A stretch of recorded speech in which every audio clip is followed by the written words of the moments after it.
Hello ನಮಸ್ತೆ, ನಾನು ನಿಮ್ಮ ಮನೆ ಮಗಳು ಭಾರ್ಗವಿ ಬಾಲಕೃಷ್ಣ. ಇವತ್ತಿನ ವ್ಲಾಗ್ನಲ್ಲಿ ನಾನು ನಿಮಗೆ ಭಾರತೀಯ ಚಿತ್ರರಂಗದಲ್ಲಿ ಇತಿಹಾಸವನ್ನು ಸೃಷ್ಟಿ ಮಾಡ್ತಿರುವ ಕಾಂತಾರ ಚಾಪ್ಟರ್ 1 ಚಿತ್ರದ ಬಗ್ಗೆ ತಿಳಿಸ್ಕೊಡ್ತೇನೆ. ಈ ಚಿತ್ರವನ್ನು ನಿರ್ದೇಶಿಸಿದವರು ರಿಷಬ್ ಶೆಟ್ಟಿ, ಬರೆದವರು ರಿಷಬ್ ಶೆಟ್ಟಿ, ನಿರ್ಮಿಸಿದವರು ವಿಜಯ್ ಕಿರಂಗದೂರು ಮತ್ತು ಚೆಲುವೇಗೌಡ ಮತ್ತು ನಟಿಸುತ್ತಿದ್ದಾರೆ ರಿಷಬ್ ಶೆಟ್ಟಿ, ಜಯರಾಮ್, ರುಕ್ಮಿಣಿ ವಸಂತ್, ಗುಲ್ಶನ್ ದೇವ್ರಯ್ಯ. ಈ ಚಿತ್ರದ ಛಾಯಾಗ್ರಾಹಕರು ಅರವಿಂದ್ ಎಸ್ ಕಶ್ಯಪ್, ಸಂಪಾದಿಸಿದವರು ಸುರೇಶ್ ಮಲ್ಲಯ್ಯ, ಸಂಗೀತ ನೀಡಿದವರು ಬಿ ಅಜನೀಶ್ ಲೋಕನಾಥ್. ನಿರ್ಮಾಣ ಕಂಪನಿ ಹೊಂಬಾಳೆ ಚಲನಚಿತ್ರಗಳು. ಬಿಡುಗಡೆಯ ದಿನಾಂಕ ಅಕ್ಟೋಬರ್ 2, 2025. ಈ ಚಿತ್ರದ ಬಜೆಟ್ 125 ಕೋಟಿ ಮತ್ತು ಈ ಚಿತ್ರದ ಬಾಕ್ಸ್ ಆಫೀಸ್ 500 ಕೋಟಿ. ಕಾಂತಾರ ಅಧ್ಯಾಯ 1 ಭಾರತೀಯ ಕನ್ನಡ ಭಾಷೆಯ ಪೌರಾಣಿಕ ಆಕ್ಷನ್ ಡ್ರಾಮಾ ಚಿತ್ರವಾಗಿದೆ.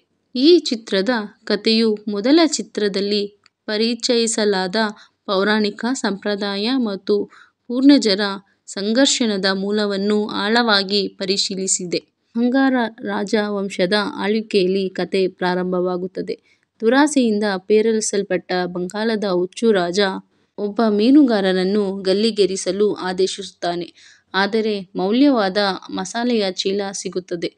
ಅದು ಕಾಂತಾರ ಕಾಡಿನಲ್ಲಿರುವ ಪವಿತ್ರ ಮಸಾಲೆ ತೋಟದ ಈಶ್ವರನ ಹೂತೋಟವನ್ನು ವಶಪಡಿಸಿಕೊಳ್ಳುವ ಬಯಕೆಯನ್ನು ಹುಟ್ಟುಹಾಕುತ್ತಾನೆ.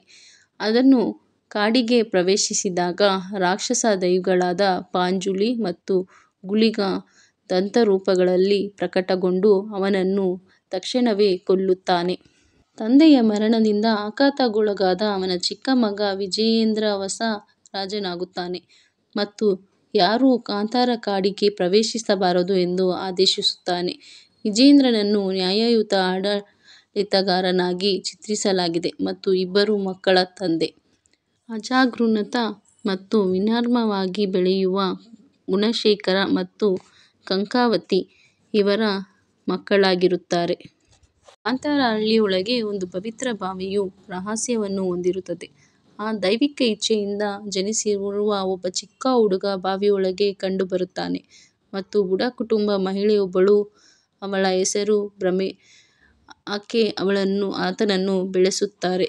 ಆ ಚಿಕ್ಕ ಮಗುವು ಬೆಳೆದು ದೊಡ್ಡವನಾಗಿ ಆ ಕಾಡನ್ನು ಮೀರಿ ರಾಜ್ಯದ ಬಂದರಿಗೆ ಹೋಗುತ್ತಾನೆ. ಅಲ್ಲಿ ಕಾಂತಾರ ಕಾಡಿನಿಂದ ಬರುವ ಮಸಾಲೆಗಳನ್ನು ವಿನಿಮಯ ವ್ಯಾಪಾರದ ಮೂಲಕ ರಾಜ್ಯವು ಪೋಷಿಸುತ್ತದೆ ಎಂದು ಅವನು ಕಂಡುಕೊಳ್ಳುತ್ತಾನೆ.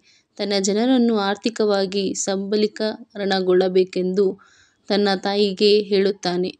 ಮತ್ತೆ ಮಸಾಲೆಯನ್ನು ಬೆಳೆಸಲು ಮತ್ತು ವ್ಯಾಪಾರ ಮಾಡಲು ನಿರ್ಧರಿಸುತ್ತಾರೆ. ಈ ಸಂದರ್ಭದಲ್ಲಿ ಭ್ರಮೆ ಮತ್ತು ಕಂಕಾವತಿ ಅಂದರೆ ರಿಷಬ್ ಶೆಟ್ಟಿ ಮತ್ತು ಯುವರಾಣಿ ಅಂತಿಮವಾಗಿ ಪಯಣದ ಸಂಬಂಧವನ್ನು ಬೆಳೆಸಿಕೊಳ್ಳುತ್ತಾರೆ. ಆದಾಗ್ಯೂ ಈ ಆಡಳಿತಗಾರನಾಗಿರುವ ಗುಣಶೇಖರ ಭ್ರಮೆಯ ಪ್ರತಿಭಟನೆ ಹಾಗೂ ಬೆಳವಣಿಗೆಯನ್ನು ಸಹಿಸಲಾರದೆ ತಾನು ಕೋಪಗೊಳ್ಳುತ್ತಾನೆ ಮತ್ತು ಕಾಂತಾರ ಬುಡಕಟ್ಟು ಜನಾಂಗವನ್ನು ಶಿಕ್ಷಿಸಲು ಅವನು ಸೈನಿಕರನ್ನು ಕಳುಹಿಸುತ್ತಾನೆ. ಆದರೆ ಅವನು ಅಲ್ಲಿ ಸೋಲುತ್ತಾನೆ. ಕುಲಶೇಖರನು ಈ ಮೇಲಿನ ಕ್ರೂರ ದಾಳಿಯೊಂದಿಗೆ ಪ್ರತೀಕಾರ ತೀರಿಸಿಕೊಳ್ಳಲು ಕಾರಣವಾಗುತ್ತಾನೆ. ಈ ದಾಳಿಯ ಸಮಯದಲ್ಲಿ ಭ್ರಮೆಯ ಸಾಕು ತಾಯಿ ಕೊಲ್ಲಲ್ಪಡುತ್ತಾಳೆ. ದೈಹಿಕ ಹಸ್ತಕ್ಷೇಪವನ್ನು ಪ್ರಚೋದಿಸುತ್ತಾನೆ. ರಾಕ್ಷಸ ಆತ್ಮ ಗುಳಿಗ ಭ್ರಮೆಯನ್ನು ಹೊಂದಲು ಪವಿತ್ರ ಬಾವಿಯಿಂದ ಹೊರಹೊಮ್ಮುತ್ತಾನೆ. ಅಧಿಕಾರ ಪಡೆದ ಭ್ರಮೆ ತನ್ನ ಅಜ್ಜನ ಮರಣವನ್ನು ಹೋಲುವ ರೀತಿಯಲ್ಲಿ ಕುಲಶೇಖರನನ್ನು ಕೊಲ್ಲುತ್ತಾನೆ. ಕುಲಶೇಖರನ ಮರಣದ ಹೊರತಾಗಿಯೂ ಅವ್ಯವಸ್ಥೆ ಮುಂದುವರಿಯುತ್ತದೆ. ವಿಜಯೇಂದ್ರ ಕಂಕಾವತಿಯ ಪಕ್ಕದಲ್ಲಿಟ್ಟುಕೊಂಡು ಸಿಂಹಾಸನಕ್ಕೆ ಮರಳುತ್ತಾನೆ. ಬ್ರಹ್ಮ ಕಲಶ ಆಚರಣೆ ಸಿದ್ಧತೆಗಳ ಸಮಯದಲ್ಲಿ ದೇವಾಲಯದ ಶಿವಲಿಂಗವು ಬಿರುಕು ಬೀಳುತ್ತದೆ. ಇದು ಆಧ್ಯಾತ್ಮಿಕ ಮತ್ತು ವೆಚ್ಚ ಲೋಕಗಳ ನಡುವಿನ ಸಮತೋಲನಕ್ಕೆ ಬೆರುಕು ಹಾಕುತ್ತದೆ.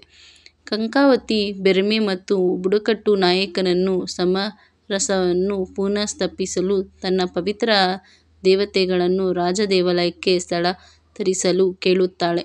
ಆಚರಣೆ ಯಶಸ್ವಿಯಾಗಲಿಲ್ಲ. ಆದರೆ ಶೀಘ್ರದಲ್ಲೇ ಕಾಂತಾರದಲ್ಲಿ ಮಕ್ಕಳು ನಿಗೂಢವಾಗಿ ಪ್ರಜ್ಞಾಹೀನರಾಗಿ ಬೀಳಲು ಪ್ರಾರಂಭಿಸುತ್ತಾರೆ. ನಂತರ ಭ್ರಮೆ ಆಘಾತಕಾರಿ ಸತ್ಯವನ್ನು ಬಹಿರಂಗಪಡಿಸುತ್ತಾನೆ.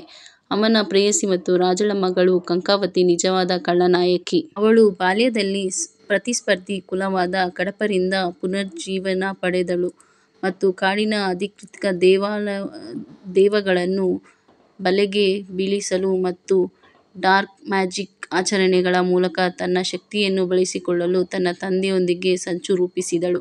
ಈ ಬಹಿರಂಗಪಡಿಸುವುದಕ್ಕೆ ಭ್ರಮೆ ವಿಜಯೇಂದ್ರ ರಾಜನ ವಿರುದ್ಧ ಯುದ್ಧ ಘೋಷಿಸಲು ಕಾರಣವಾಗುತ್ತದೆ. ತೀವ್ರವಾದ ಯುದ್ಧದ ಸಮಯದಲ್ಲಿ ಕಂಕಾವತಿ ತನ್ನ ತಂದೆ ವಿಜಯೇಂದ್ರ ಶಕ್ತಿಯನ್ನು ನಿಷೇಧಿತ ಆಚರಣೆಯೊಂದಿಗೆ ಮೇಲುಗೈಯಾಗಿ ಮಾಡಿಕೊಳ್ಳುತ್ತಾಳೆ. ಅವನನ್ನು ಸಾಧಾರಣ ಎದುರಾಳಿಯನ್ನಾಗಿ ಮಾಡುತ್ತಾಳೆ. ಮೊದಲಿನಿಂದಲೂ ನಿಗೂಢ ಮೀನುಗಾರ ಮತ್ತು ಕಾಣಿಸಿಕೊಳ್ಳುತ್ತಾನೆ ಮತ್ತು ಭ್ರಮೆಗೆ ತಾನು ಕಂಡುಬಂದ ಪವಿತ್ರ ಬಾವಿಗೆ ಮತ್ತೆ ಧುಮುಕಲು ಸಲಹೆ ನೀಡುತ್ತಾನೆ. ಅಲ್ಲಿ ಭ್ರಮೆ ಶಿವಲಿಂಗ ಮತ್ತು ದೈವಿಕ ತ್ರಿಶೂಲ ಹೊಂದಿರುವ ಗುಪ್ತ ಕೋಣೆಯನ್ನು ಕಂಡುಕೊಳ್ಳುತ್ತಾನೆ. ತ್ರಿಶೂಲವನ್ನು ಮುಟ್ಟಿದ ಭ್ರಮೆ ಮತ್ತೊಮ್ಮೆ ಗೂಳಿಗ ಎಂಬ ರಕ್ಷಣಾತ್ಮಕ ಶಕ್ತಿಯಿಂದ ಆಹುತನಾಗುತ್ತಾನೆ. ಪಂಚುಲಿ ದೆವ್ವವು ವಿಜೇಂದ್ರನನ್ನು ಕೋಟೆಯನ್ನು ಆವರಿಸಿ ಬೆಂಕಿ ಹೊತ್ತುಕೊಳ್ಳುತ್ತದೆ. ಭ್ರಮೆ ಕಲಾವತಿಯನ್ನು ಎದುರಿಸುತ್ತಾಳೆ. ದೆವ್ವವು ತಾನು ಮಹಿಳೆಯನ್ನು ಮುಟ್ಟಲು ಧೈರ್ಯ ಮಾಡುವುದಿಲ್ಲ ಎಂದು ಹೇಳಿಕೊಂಡು ಅಪಹಾಸ್ಯ ಮಾಡಿದಾಗ ಗೂಳಿಗನು ತಾನು ಅವಳನ್ನು ಮುಟ್ಟುವುದಿಲ್ಲ, ಆದರೆ ಸ್ತ್ರೀಶಕ್ತಿಯ ದೇವತೆಯಾದ ತನ್ನ ಸಹೋದರಿ ಚಾಮುಂಡಿಯನ್ನು ಮುಟ್ಟುತ್ತಾಳೆ ಎಂದು ಉತ್ತರಿಸುತ್ತಾನೆ. ನಂತರ ಚಾಮುಂಡಿ ಭ್ರಮೆಯನ್ನು ಹೊಂದುತ್ತಾಳೆ. ಅವನು ಅರ್ಧನಾರೀಶ್ವರನಾಗಿ ಪರಿವರ್ತಿಸುತ್ತಾನೆ. ಇಂದು ಪುರುಷ ಮತ್ತು ಸ್ತ್ರೀ ಶಕ್ತಿಗಳೊಡನೆ ಒಳಗೊಂಡ ದೈವಿಕ ರೂಪ. ಈ ರೂಪಗಳಲ್ಲಿ ಭ್ರಮೆ ಕಂಕಾವತಿ ಮತ್ತು ವಿಜೇಂದ್ರನನ್ನು ಸೋಲಿಸಿ ಗೆಲ್ಲುತ್ತಾನೆ. ಕಾಂತಾರನಿಗೆ ಶಾಂತಿ ಮತ್ತು ಧರ್ಮವನ್ನು ಪುನರ್ ಅರ್ಪಿಸುತ್ತಾನೆ. ಈ ಚಿತ್ರದಲ್ಲಿ ಹಲವಾರು ಹಾಸ್ಯನಟರು ಕೂಡ ನಟಿಸಿದ್ದಾರೆ. ಈ ಚಿತ್ರದಲ್ಲಿ ತಮಾಷೆಯ ಕೂಡ ಒಳಗೊಂಡಿದೆ. ಈ ಚಿತ್ರವು ಪಂಜುಲಿ ದೆವ್ವ ಮತ್ತು ಗೂಳಿಗ ದೆವ್ವದ ಮೂಲದ ಮೇಲೆ ಬೆಳಕು ಚೆಲ್ಲುತ್ತದೆ. ಈ ಚಿತ್ರದ ಕಥೆಯು ವಸಾಹತುಶಾಹಿ ಪೂರ್ವ ಕರ್ನಾಟಕದಲ್ಲಿ ಬನವಾಸಿಯ ಕದಂಬರ ಆಳ್ವಿಕೆಯಲ್ಲಿ ನಡೆಯುತ್ತದೆ. ನಂತರ ಚಿತ್ರದ ಮೂಲ ವಿಷಯವು ಹಿಂದಿ ಭಾಗದಂತೆಯೇ ಇದೆ ಮತ್ತು ಕಾಂತಾರ ಕಾಡಿನ ಬುಡಕಟ್ಟು ಜನಾಂಗದವರು ಮತ್ತು ದಬ್ಬಾಳಿಕೆಯ ರಾಜನ ನಡುವೆ ಸಂಘರ್ಷದ ಮೇಲೆ ಕೇಂದ್ರೀಕರಿಸಲಾಗಿದೆ ಎಂದು ರಿಷಬ್ ಶೆಟ್ಟಿಯವರು ಪರಿಗಣಿಸಿದ್ದಾರೆ. ಈ ಚಿತ್ರದ ಛಾಯಾಗ್ರಹಣ ಶೆಟ್ಟಿಯವರ ಸ್ವಂತ ಹಳ್ಳಿಯಾದ ಕುಂದಾಪುರದಲ್ಲಿ ಚಿತ್ರಿಸಲಾಗಿದೆ. ಇದಕ್ಕೆ 600ಕ್ಕೂ ಹೆಚ್ಚು ಬಡಗಿಗಳಿಂದ ಬೃಹತ್ ಸೆಟ್ ಅನ್ನು ರಚಿಸಲಾಗಿತ್ತು. ರಿಷಬ್ ಶೆಟ್ಟಿಯವರು ಈ ಪಾತ್ರಕ್ಕಾಗಿ ಕುದುರೆ ಸವಾರಿ, ಕತ್ತಿವರಸೆಯನ್ನು ಕಲಿತಿದ್ದರು. 2022ರಲ್ಲಿ ಕಾಂತಾರ ಚಿತ್ರ ಯಶಸ್ಸಿನ ನಂತರ ಫೆಬ್ರವರಿ 2023ರಲ್ಲಿ ರಿಷಬ್ ಶೆಟ್ಟಿ ಒಂದು ಪೂರ್ವಭಾವಿ ಚಿತ್ರವನ್ನು ನಿರ್ಮಿಸಲಾಗುವುದು ಎಂದು ದೃಢಪಡಿಸಿದರು ಮತ್ತು ವಾಸ್ತವವಾಗಿ ತೋರಿಸಿದ್ದು ಎರಡನೇ ಭಾಗವಾಗಿತ್ತು. ಮಂಗಳೂರಿನಲ್ಲಿ ಶೆಟ್ಟಿ ಒಂದು ಪೂರ್ವಭಾವಿ ಚಿತ್ರವನ್ನು ಚಿತ್ರಿಸಲು ಪಂಜುಲಿ ದೆವ್ವರ ಅನುಮತಿಯನ್ನು ಕೋರಿದರು ಎಂದು ವರದಿಯಾಗಿದೆ. ನಾನು ಈ ವ್ಲಾಗ್ನಲ್ಲಿ ಚಿತ್ರದ ಸಾರಾಂಶವನ್ನು ತಿಳಿಸಿದ್ದೇನೆ. ಚಿತ್ರಮಂದಿರಕ್ಕೆ ಹೋಗಿ ಕನ್ನಡ ಚಿತ್ರವನ್ನು ವೀಕ್ಷಿಸಿ. ಪ್ರೇಕ್ಷಕರ ಮನಗೆದ್ದಿರುವ ಕಾಂತಾರ ಚಾಪ್ಟರ್ 1. ಈ ಅಧ್ಯಾಯದಲ್ಲಿ ಚಿತ್ರವು ಭ್ರಮೆ ಪಾತ್ರದ ಬಾವಿಗೆ ಮತ್ತೆ ಧುಮುಕಿ ಶಾಶ್ವತವಾಗಿ ಕಣ್ಮರೆಯಾಗುವುದರೊಂದಿಗೆ ಮುಕ್ತಾಯವಾಗುತ್ತದೆ. ನಂತರ ಕಾಲದ ನಿರೂಪಕನೊಬ್ಬ ದಂತಕಥೆಯ ಪ್ರತಿಬಿಂಬಿಸುತ್ತಾನೆ ಮತ್ತು ಮುಂಬರುವ ಅಧ್ಯಾಯಗಳ ಬಗ್ಗೆ ಸುಳಿವು ನೀಡುತ್ತಾನೆ. ಕಾಂತಾರವನ್ನು ಕಿಟಲೆ ಮಾಡುತ್ತಾನೆ.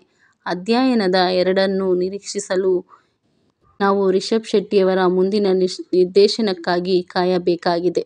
ಕಾಂತಾರ ಮತ್ತು ಕಾಂತಾರ ಅಧ್ಯಾಯ 1 ಎಲ್ಲೆಡೆ ಅದ್ಧೂರಿಯಾಗಿ ಮುನ್ನುಗ್ಗುತ್ತಿದೆ. ಎಲ್ಲ ಭಾಷೆಗಳಲ್ಲಿ ತನ್ನದೇ ಆದ ಫ್ಯಾನ್ ಪೇಜ್ ಹೊಂದಿರುವ ಕಾಂತಾರ ಮುಂಬರುವ ಅಧ್ಯಾಯ 2ಕ್ಕೂ ಜನ ಕಾಯುತ್ತಿದ್ದಾರೆ. ಈ ಚಿತ್ರವನ್ನು ರಿಷಬ್ ಶೆಟ್ಟಿಯವರು ಹಾಸ್ಯ ಕಲಾವಿದನಾದ ರಾಕೇಶ್ ಪೂಜಾರಿಗೆ ಮೀಸಲಿಟ್ಟಿದ್ದಾರೆ. ಈ ಒಳ್ಳೆಯ ಗುಣದಿಂದನೂ ಕೂಡ ರಿಷಬ್ ಶೆಟ್ಟಿಯವರು ಪ್ರೇಕ್ಷಕರ ಮನಗೆದ್ದಿದ್ದಾರೆ. ಪೂರ್ತಿ ವಿಡಿಯೋ ನೋಡಿದ್ದಕ್ಕಾಗಿ ಧನ್ಯವಾದಗಳು.